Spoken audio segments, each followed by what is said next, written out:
किती कॉन्ट्रॅक्ट हे मराठी कॉन्ट्रॅक्टदारांना दिले जातात.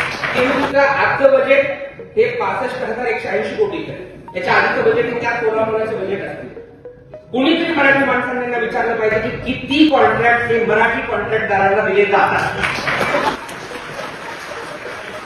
कॉन्ट्रॅक्ट बेड कर्मचारी घेताना स्वाभिमानी मराठी कामगार जेवणाची सुट्टी वेळेत घेतो हे नाकारण्यासाठी भैरी कॉन्ट्रॅक्ट बेसवर घुसवणारे लोक आज आम्हाला मराठीचं ज्ञान देत आहेत. ते सगळ्यांच्याच सोय.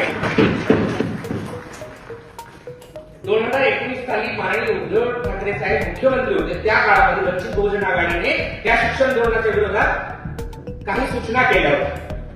ते पत्र मी आणलं होतं, वाचणार होतं, पूर्ण वाचत त्याचा, कारण की अडचणी तेव्हा वर्षाताई गायकवाड ज्या शिक्षण मंत्री होत्या त्या काळातल्या, तेव्हा आम्ही त्यांना सांगितलं होतं की अहो 24,000 शिक्षक जे वर्षानुवर्ष माझ्या ओळखीचे ते शिक्षक ज्यांचे लग्न नाही झाले 15-15 वर्षाला फुकट शिकवतायत आणि त्या आझाद मैदानावर ऊन पाऊस वाऱ्यामध्ये आंदोलन करतायत, त्यांच्या भरतीचं काय हे बघा. हे त्यांना कळलं नाही. आज त्यांना मराठीचा पुळका येतो हे बघून मला तरी हसायला येतं.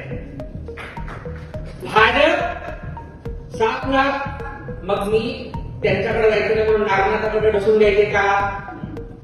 कोणाकडे जायचे? हे महाराष्ट्रातल्या जनतेला राजकीय साक्षर केल्याशिवाय पुढच्या घटना होणार नाहीत हे मला लक्षात आणून द्यायचे.